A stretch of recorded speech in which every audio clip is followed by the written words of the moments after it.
Dans l'eau de la pluie, dans le cordon de la vie, dans le lait nourricier sur les fruits du verger, ils sont là, la la la la la la la la la la la la la la.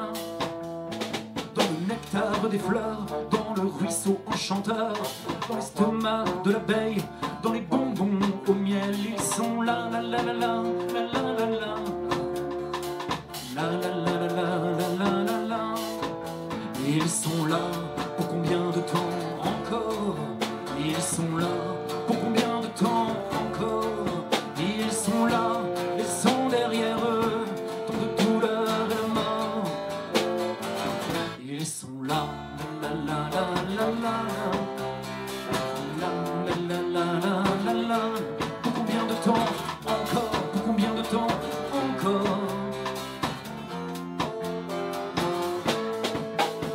Sur le bord du chemin, dans la rosée du matin, dans la cour de l'école, dans le nid du rossignol, ils sont là. Ils sont là, là, là.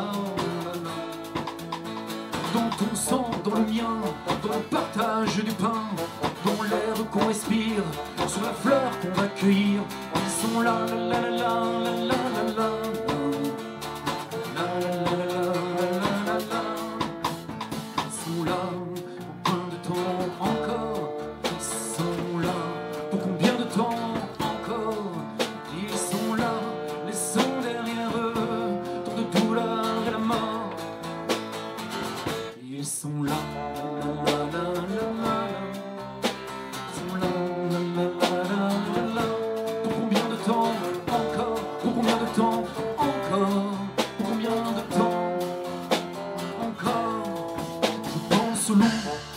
À ces marchands de poison, à ces bandits, ces voyous qui encaissent les millions. Pense-t-il à ceux qui travaillent la terre et qui meurent à petit feu? Parkinson et cancer, je pense à toi l'oiseau, au joli coquelicot, à l'insecte au tétard. Pourrais-je encore pouvoir aller à la tienne, toi qui te bats chaque jour pour une terre plus saine, qui te bats chaque jour?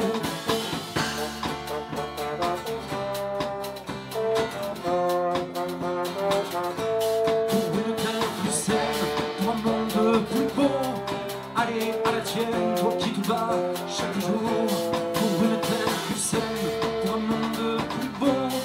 Allez à la tienne, donnez-nous des coquelicots, donnez-nous des coquelicots.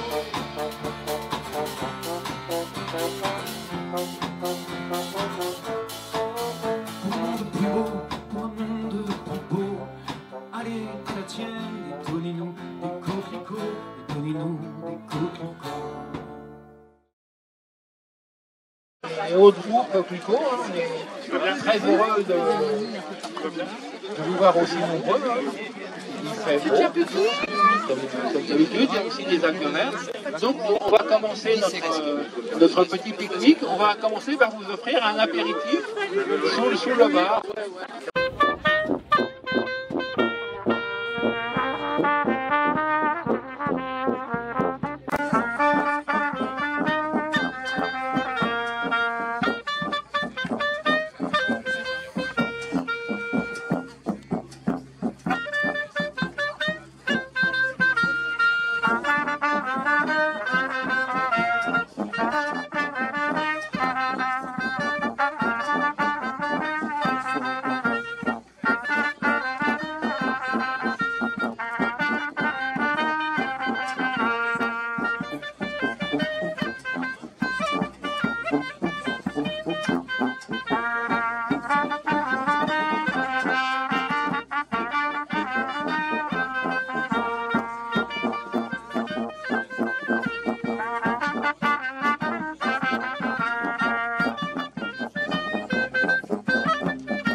peu plus de 300 personnes qui sont là. Hein. Nous, ça nous satisfait bien. Il n'y a pas.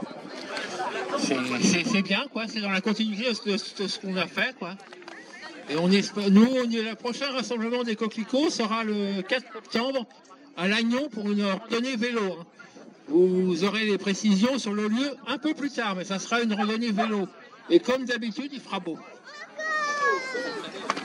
Là, au niveau des coquelicots, je vais vous lire un extrait d'une lettre de quelque chose qui est très préoccupant. Il s'agit de la cellule Demeter. Hein. Bon, jusqu'à présent, pour beaucoup d'entre nous, Demeter, c'était une marque de l'agriculture de biodynamie. Hein. Certes, pas toujours très présente en Bretagne, mais beaucoup présente dans le reste de la France, en particulier en viticulture. Et là, l'avant-dernier ministère Macron, ils avaient décidé de faire une cellule de lutte contre ce qu'ils ont appelé l'agribashing. Et ils ont appelé ça Demeter, donc c'est une escroquerie. C'est un peu comme si le mouvement des coquelicots s'appelait Monsanto. Hein. On mélange tout. Hein. Donc je vais vous lire un extrait de la lettre hein, qui est signé par la Confédération Paysanne, France Nature Environnement, Greenpeace, Génération Future, la LPO, les coquelicots, Polinis et Terre de Liens. C'est une lettre adressée à monsieur Gérard Darmanin, qui est encore ministre de l'Intérieur pour quelque temps, à Place Beauvau. Hein. Bon. À l'occasion du remaniement ministériel, le président de la République a annoncé à nouveau vouloir tenir compte des enjeux environnementaux, tandis que le nouveau Premier ministre affirmait que l'écologie n'est pas une option, elle est rentrée dans toutes les têtes. Alors que vous prenez vos fonctions, nous souhaitons attirer sans tarder votre attention sur un projet qui inquiète grandement la société civile, la cellule de renseignement dite Demeter, instaurée par votre prédécesseur. Elle constitue une injustice et une menace pour tous les défenseurs de l'environnement et nous vous demandons de bien vouloir la dissoudre dans le meilleur délai. Le 13 décembre, M. Castaner a signé avec la Fédération nationale des syndicats d'expression agricole, FNSEA, et les jeunes agriculteurs, une convention de partenariat renforçant la sécurisation par la gendarmerie des exploitations agricoles, par l'organisation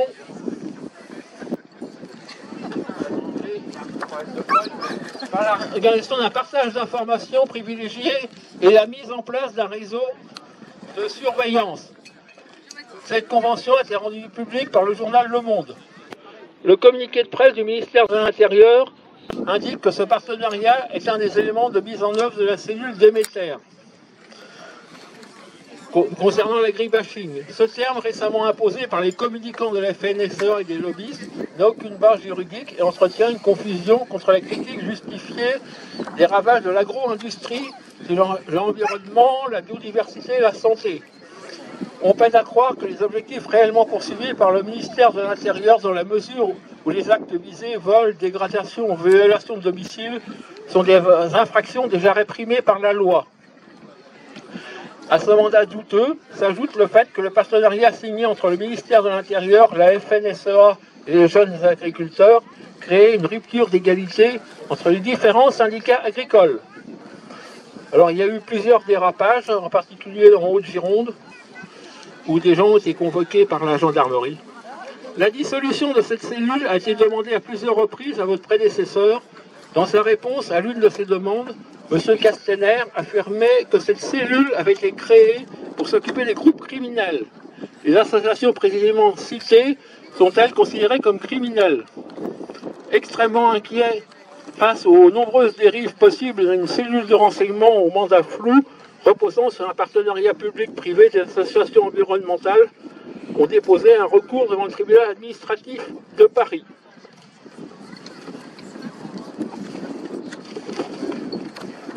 Alors que la loi permet déjà de protéger les agriculteurs contre les actes de vandalisme, nous remettons en cause les méthodes d'intimidation permises par la cellule Demeter et la convention de partenariat visant les défenseurs de l'environnement qui décideraient de s'exprimer contre les pratiques agricoles conventionnelles.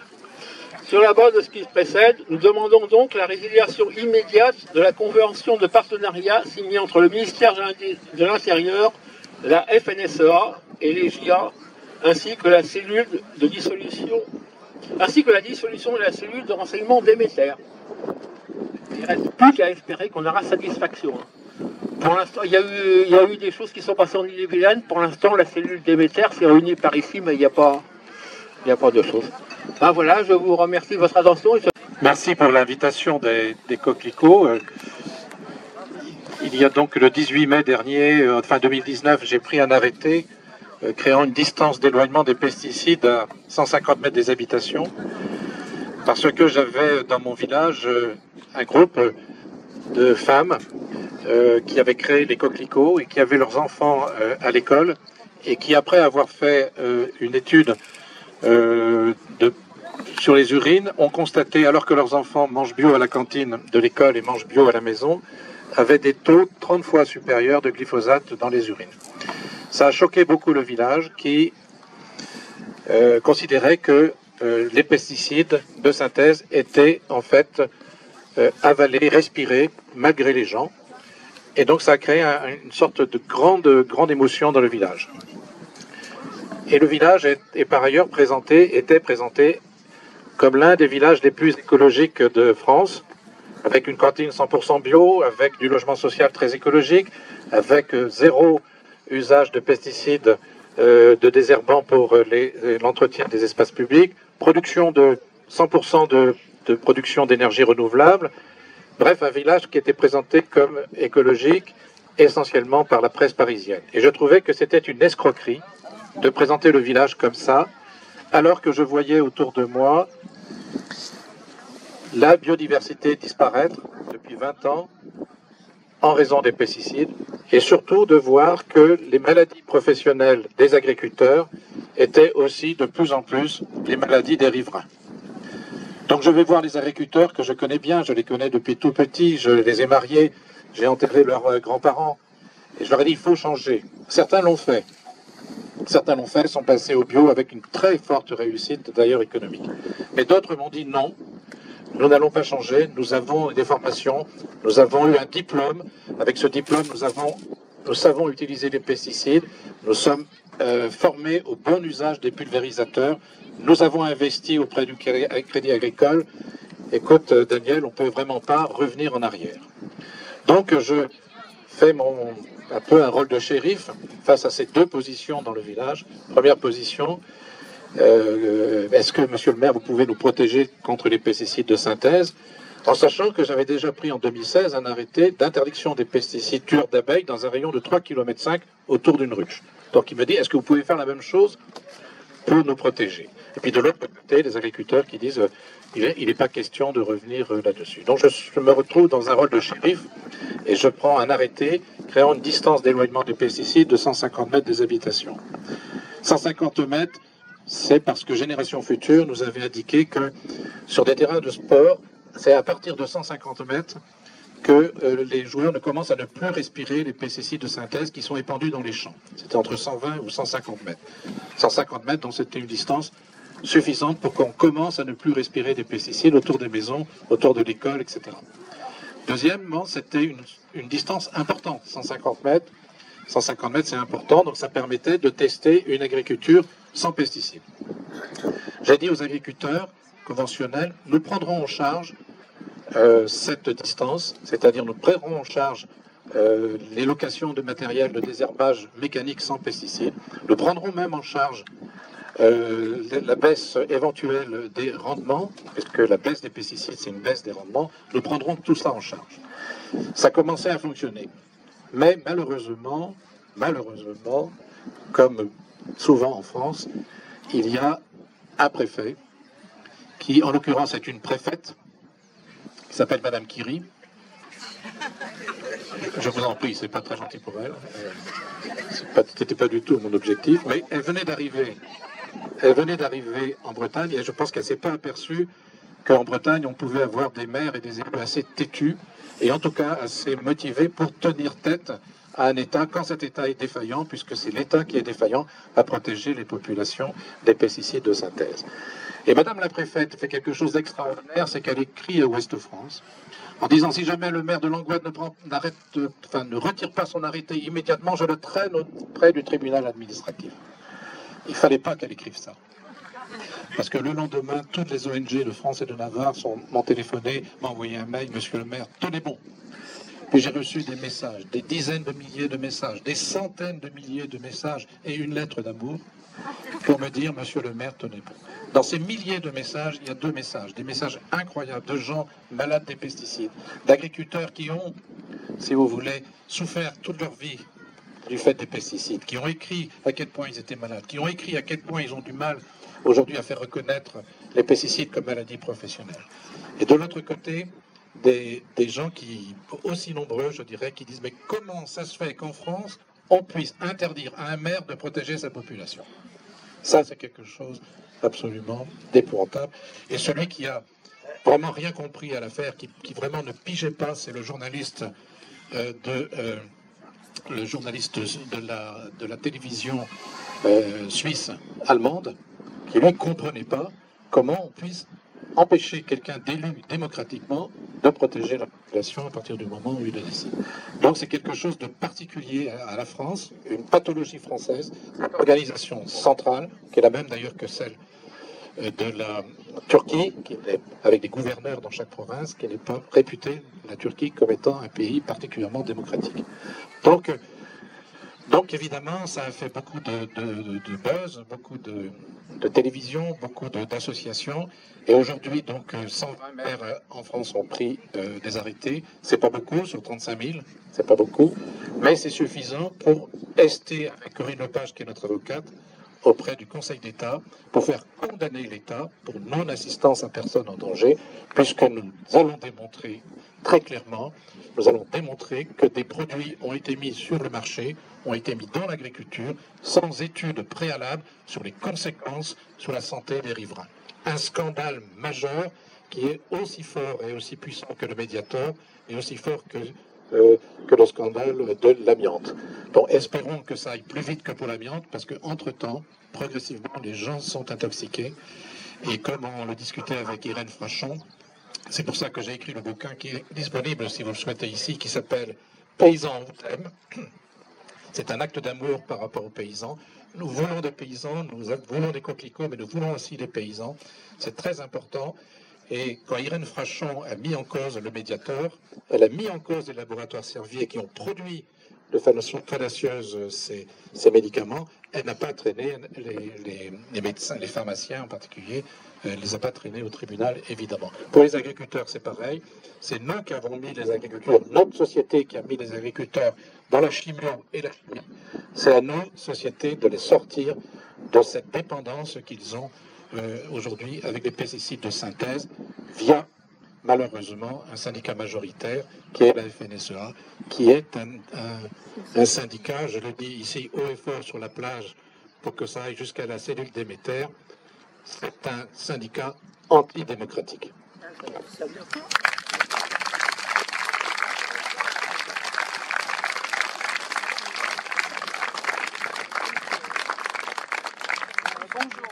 Longue, ça n'est pas pour vous faire un discours, simplement pour vous faire une annonce. Vous êtes venu ici pour une après-midi de détente et en même temps une après-midi militante.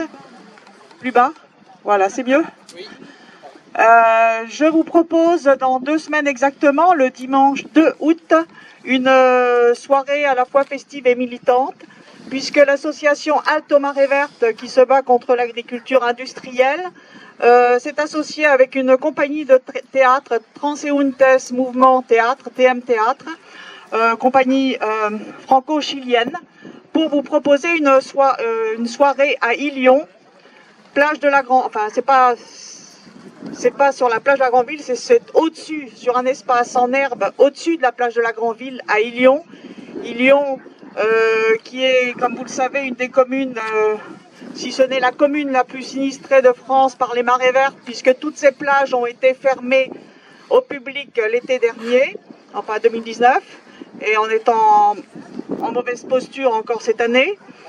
Donc nous organisons le 2 août à partir de 17h une soirée festive qui démarrera par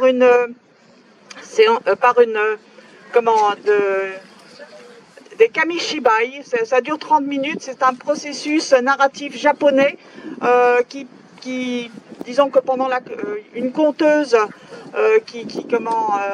présentera 3 contes pendant que des images défilent dans une sorte de castelet.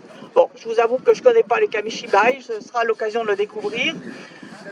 Ensuite, 20 minutes de présentation de l'action de Alto Marée Verte et qui sera suivie d'une pièce de théâtre intitulée La Voix, pièce de théâtre d'1 heure, une radio latino itinérante qui donne la voix à ceux qui d'habitude ne l'ont pas.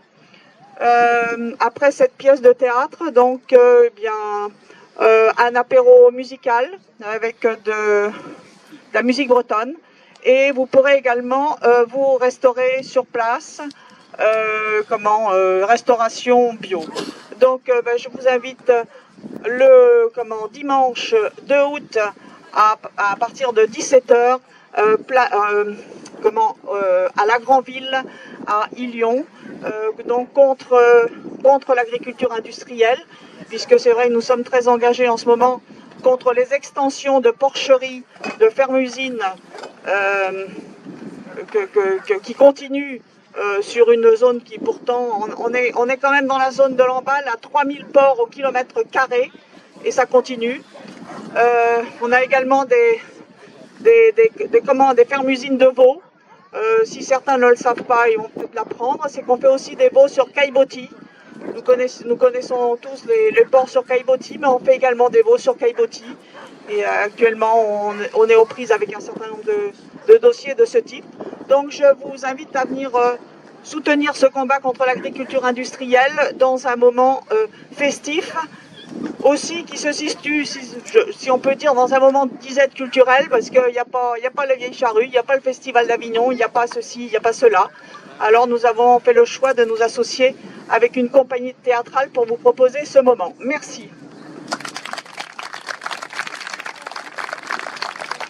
J'oublie, j'ai quelques petits flyers, donc je vais passer parmi vous, ceux qui souhaitent avoir un petit flyer. Bonjour à tous. D'abord, la première des choses, remercier les coquelicots qui ont eu la bonne idée. Ouais. Heureusement que Bernadette est là pour m'en gronder. Donc, je remercie les coquelicots d'avoir eu la bonne initiative de faire cette manifestation contre l'agriculture intensive dans ce haut lieu des Marais Vertes. Et je salue à l'occasion aussi Daniel Couef, qui fait partie de ces rares maires courageux qui mettent la santé de leurs concitoyennes et concitoyens avant tout. Alors, pour que on comprenne bien le lien entre les algues vertes et les pesticides, eh bien, il faut tout simplement regarder la plage. Elle est verte. Fermez les yeux. Imaginez que nous soyons en 1969. Il n'y aurait pas eu une algue. Qu'est-ce qui s'est passé entre-temps? Vous avez compris, l'agriculture intensive. L'agriculture intensive, envers et contre tous, et d'abord contre la santé des citoyennes et citoyens. Daniel Couef vous a expliqué combien il est impossible de privilégier la santé des citoyennes et des citoyens sur tout un système économique agro-industriel. C'est bien pour ça d'ailleurs qu'il a eu les difficultés qu'il a eues. Ce qui est vrai pour les pesticides est aussi vrai pour les marées vertes. Nous avions organisé le 7 décembre 2018 à Pommeraye du côté de Saint-Brieuc une réunion avec Sauvegarde du Trégor, Alto Marée Verte et les victimes des pesticides et les coquelicots pour pouvoir dire tous nous sommes victimes d'un système agro-industriel. Bien évidemment qu'à la tête de ce système-là, vous avez la FNSEA. Mais la FNSEA ne serait rien s'il n'y avait pas des préfètes de région à ramper devant ce syndicat. Le terme n'est pas trop fort. Il suffit que ce syndicat parle d'emploi, parle d'économie. Et là, la santé humaine passe à travers tous les maillons, et on ne s'en occupe pas. C'est vrai pour les pesticides, c'est vrai pour les marées vertes, qui sur cette plage ont tué. Là, d'abord, hein, en 2009, et 20 ans avant, en 1989, sur l'autre rivière du Gard. Combien de personnes meurent des pesticides à petit feu, alors qu'avec les marées vertes, vous avez au moins la joie de mourir en quelques secondes? Si on considère que c'est un avantage, bien évidemment. Donc voilà ce que nos gouvernements aujourd'hui acceptent de faire subir à leur population. Il faut clairement prendre la dimension de ce véritable scandale, parce que, pour pousser encore plus loin le bouchon, sachez que toutes ces algues qui sont là, eh bien, elles sont le produit de plans algues vertes chargés depuis 10 ans d'en finir avec. Donc on donne des millions d'euros aux chambres d'agriculture pour en finir avec les marées vertes, et vous voyez qu'on en finit bien parce qu'il y en a plein. Donc à qui va cet argent qui va normalement contre la pollution? Elle va aux pollueurs. Parce que c'est des chambres d'agriculture qui récupèrent la mise sous la forme de grandes dotations pour des conseillers qui sont payés par les chambres d'agriculture et qui vont conseiller les agriculteurs pour qu'ils mettent un petit peu moins de nitrate dans l'eau qui produit les marées vertes. Et puis le lendemain, ils vont venir vous vendre des pesticides, hein, ces conseillers de la chambre d'agriculture. Ça ne les gêne pas. Et donc, c'est ce scandale-là que nous vivons et qu'il faudra bien un jour nous en débarrasser. Et la responsabilité, elle est bien sûr du côté de tout un système économique, mais je rappellerai jamais assez, ce système économique ne fonctionne que par la volonté politique. Et c'est cette volonté politique qui n'est pas la vôtre, j'en suis sûr, mais qui est celle de nombreuses personnes qui, une fois encore, n'ont que faire de notre santé. Donc, il faudra aussi que on ne peut terminer cet appel qu'en disant, citoyennes et citoyens, peut-être, mais je serais tenté de dire sûrement, il faut revoir la classe politique. Je ne peux pas vous dire autre chose. Si je dis que les responsables politiques sont ceux qui laissent faire ces pollutions qui sont des poisons pour la santé, ben, vous n'avez pas d'autre choix que de vous débarrasser de ceux qui sont responsables. Vous savez comment faire. Alors moi, je n'ai pas de solution. Hein. Je ne vous dis pas qu'il faut voter pour un tel, je ne suis pas là pour ça. Mais je dis que le mouvement associatif, il est aussi celui qui doit trouver un relais dans le mouvement politique. Sinon, nous nous réunirons régulièrement là, nous aurons avec nous quelques maires courageux, et puis les marées vertes seront là, et puis nous serons toujours coquelicots, et puis eh bien, il y aura toujours des pesticides. Donc cet appel que je fais, une fois encore, je ne me bats pour aucune chapelle. Je dis tout simplement que c'est 50 ans ici en marée verte de faillite de la politique. Et si vous voulez que la politique continue par faillir, vous savez ce qu'il vous reste à ne pas faire. Voilà. Merci.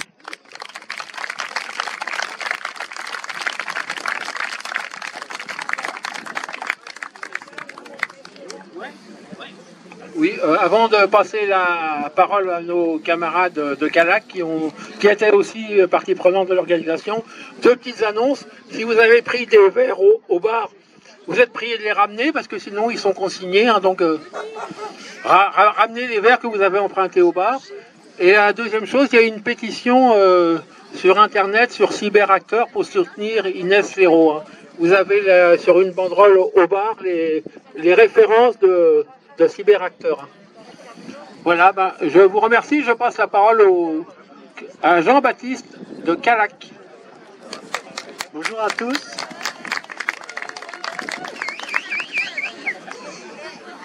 Donc je m'appelle Jean-Baptiste, je suis aujourd'hui actuellement retraité. Plus près. Donc j'étais paysan paysan dans une commune du canton de Calac. Donc j'ai été empoisonné par les pesticides en 94. Donc j'ai eu des graves problèmes de santé. Suite à ça, j'ai voulu rester paysan, donc j'ai banni complètement tous ces pesticides qui m'ont rendu malade. Et comment dire, et après alors ça a été vraiment merveilleux tout ce que j'ai pu vivre justement en militant et en faisant partager les pratiques que je faisais sur ma ferme avec mes collègues paysans. Et aujourd'hui, c'est à ce titre que je veux intervenir. Le mouvement des coquelicots de Calac est, est assez dynamique et sur notre canton. Hein, chaque premier vendredi de chaque mois, on est entre 30 et 60 militants à se réunir. Hein. Donc on a fait plein de choses sur notre canton. Et ce que je voudrais dire, c'est que ce qui est positif et encourageant, c'est ce qui se passe sur notre territoire. Et ça, c'est ça qui nous anime. Et c'est pour ça qu'on est là aujourd'hui aussi pour porter ce message-là. Sur notre canton, ça fait 20 ans, on était peut-être 4 paysans bio. Et aujourd'hui, c'est assez spectaculaire et encourageant ce qui se passe.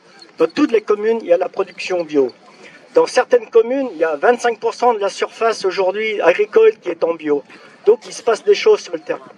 Et c'est ça que ce message-là que je voudrais partager aujourd'hui avec vous. Et localement, on peut intervenir et porter des messages qui sont concrétisés après. Et ce que je voudrais dire aussi, on parle des politiques, c'est sûr, les politiques, ils ont leur rôle, tout ça. Mais je ne voudrais pas oublier quand même, c'est le consommateur qui achète. C'est lui qui a la clé. Et c'est lui qui a le pouvoir. Et c'est ça qu'il faut faire partager. Relayez auprès de vous votre acte d'achat. Il a forcément des conséquences. Et c'est là qu'est le vrai pouvoir. Et le politique, quand il verra qu'il y a quelque chose qui se bouge à ce niveau-là, ben forcément il bougera aussi. Hein? La période du confinement a été révélatrice. La consommation bio, tout produit confondu est en forte hausse. Mais pendant le confinement, alors là on a pété les plafonds de progression. On était à des plus 20%. Et notre marché ne peut pas faire face à des, la production ne peut pas faire face à des pourcentages comme ça de production. Donc depuis, forcément, les choses sont rééquilibrées, mais on reste sur une dynamique. Et les gens, une fois qu'ils commencent à consommer bio, ils font pas marche arrière en général. Sauf, cas exceptionnel qui s'est passé là. C'est ça qu'il faut retenir. À chaque crise qu'on a vécue, la bio a toujours avancé. Et forcément, à la production, il y a des choses qui bougent. Hein, les paysans, moi je vais toutes les semaines à la rencontre des paysans pour leur montrer, ils m'appellent pour leur expliquer comment j'ai fait, Ils ont besoin d'être rassurés. Une fois qu'ils sont rassurés, qu'ils sont clairs dans la tête, ils avancent. Voilà. Merci à tous.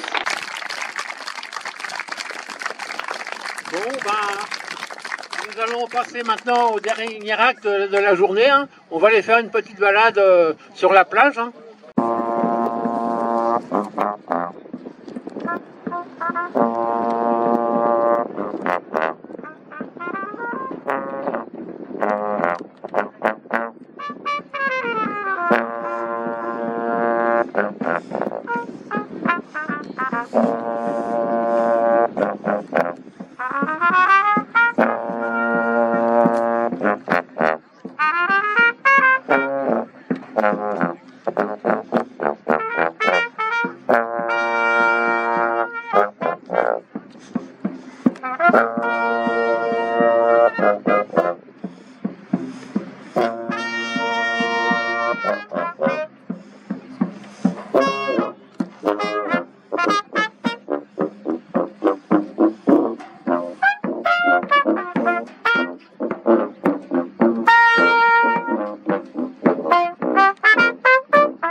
Jusqu'à la plage, il y a des groupes là-bas, non?